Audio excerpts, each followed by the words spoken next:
आप देख रहे हैं शेरघाटी आजकल और मैं हूं इमरान अली। आज हमारे साथ आज़ाद समाज पार्टी के प्रदेश अध्यक्ष जौहर आज़ाद साहब हैं। इन दिनों शेरघाटी दौरे पर हैं और आज मैं इनसे शेरघाटी को लेकर ही कुछ बात करना चाहता हूं। जौहर साहब, आपका इस्तकबाल है। शुक्रिया। ये कि जब चुनाव के पूर्व आपके राष्ट्रीय अध्यक्ष चंद्रशेखर उर्फ रावण जी शेरघाटी आए थे तो उन्होंने जो सबसे बड़ा मुद्दा शेरघाटी वालों के सामने रखा था वो ये रखा था कि बिहार सरकार ने पिछले 10 सालों से, उससे भी ज़्यादा वक्त से शेरघाटी को ज़िला बनाने की जो मांग चल रही है उसको टाल मटोल कर रही है और उस मुद्दे को लेकर सिर्फ बहलावा दिया जा रहा है शेरघाटी वासियों को। और आपके राष्ट्रीय अध्यक्ष ने कहा था कि मैं अगर यहाँ से उम्मीदवार दूँ, मैं जीतूँ ना जीतूँ, लेकिन इस मुद्दे पर हमारी लड़ाई आगे लड़ी जाएगी। तो अब चुनाव ख़त्म हो चुका, अब आप इस लड़ाई को कैसे आगे बढ़ाएंगे?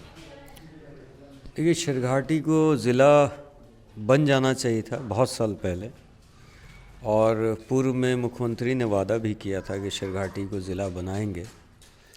और उन्होंने, ये कोई नई बात नहीं है, नीतीश कुमार जी अपने वादों से कई बार मुकरते रहे हैं, पीछे हटते रहे हैं।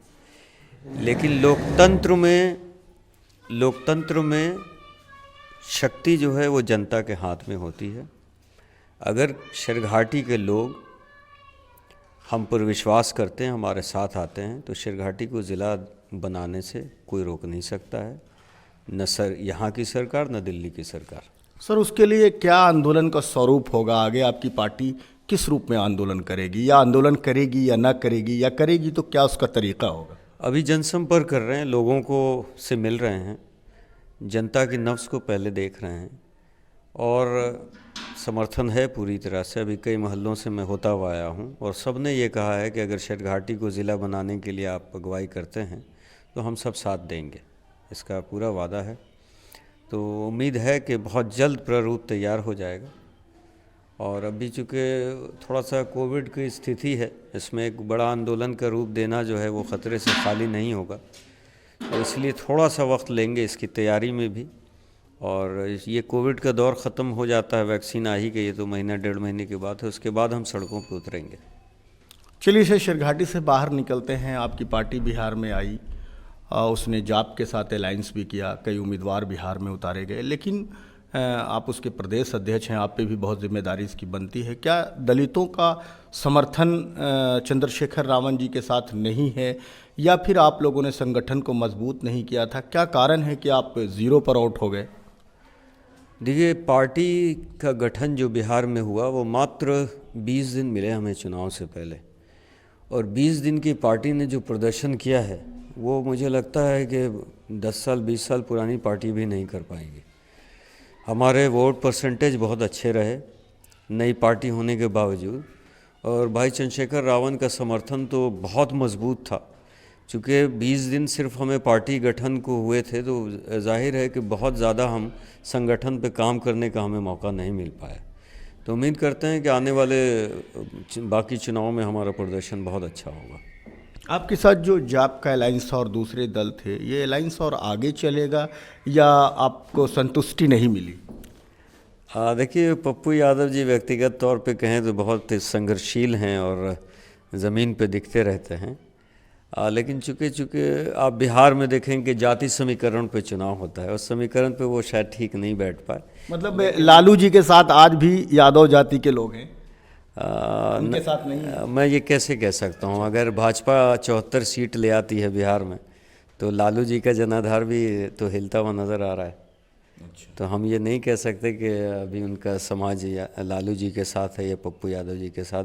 हाँ, पप्पू यादव जी के साथ नहीं है, ये तो नहीं, मैं ये कह रहा था कि अभी जो बिहार का चुनाव गुजरा, इसमें कहीं ना कहीं जो MY समीकरण था वो बरकरार नज़र आया। मुसलमानों ने भी और यादवों ने भी राजद को वोट दिया, तमाम कोशिशों के बाद भी दूसरे दल के। क्या लगता है आपको कि अभी तक वो उस जगह को बनाए हुए हैं, और उसको कैसे आप लोग? देखिए, अगर तेजस्वी यादव जी से बातें चल रही थी चुनाव से पहले, अगर हम साथ होते तो SC वोट, MY समीकरण आप कहते हैं, तो M और Y सत्ता में नहीं आ सकती है जब तक कोई दूसरा समीकरण नहीं प्लस होता है। और ये दूसरा समीकरण हमारे साथ था, हमारे पास था और तेजस्वी यादव जी को किसी तरह का चंद्रशेखर भाई से ख़तरा भी नहीं था, क्योंकि वो बिहार की राजनीति करने वो नहीं आए थे, वो बिहार से नहीं है, तो उनके लिए कोई ख़तरा नहीं था। अगर हम साथ होते तो समीकरण कुछ और होता और भाजपा को रोकने में कामयाब होते। तेजस्वी जी कन्हैया को देखना नहीं चाहते, तेजस्वी जी चंद्रशेखर जी को देखना नहीं चाहते, वो ये कहें कि एकल अभिनय करना चाहते हैं, अकेला स्टार रहना चाहते हैं। आगे कैसे गाड़ी उनकी चलेगी? मैं आपके चैनल के माध्यम से हमारे छोटे भाई अजीज़ तेजस्वी को यही कहना चाहेंगे कि आप डरे नहीं, हम आपके साथ हैं, आपको बनाने आए हैं। आप ये ना समझें कि आपसे कोई आगे निकल जाएगा या आप पे कोई हावी हो जाएगा। हम बिहार में तेजस्वी अपने छोटे भाई को लालू जी की वजह कर, चूँकि सामाजिक न्याय लालू जी ने किया है, तो लालू जी के नाम पे एक बार तेजस्वी को आजमाना ज़रूर चाहते हैं और तेजस्वी जी को फिर से ये कहते हैं कि निडर होकर आइए और हमसे हाथ मिलाइए, हम आपको मजबूत करेंगे। मतलब झुकाव आपका राजद की तरफ जा रहा है, आपकी पार्टी का क्या माने? देखिए, पार्टी का ये न कहें, ये व्यक्तिगत राय मेरी मान सकते हैं, क्योंकि पार्टी में अभी ऐसी कोई चर्चाएं चुनाव के बाद से नहीं हुई है, तो ये पूरा दायित्व मैं अपने ऊपर लेता हूं।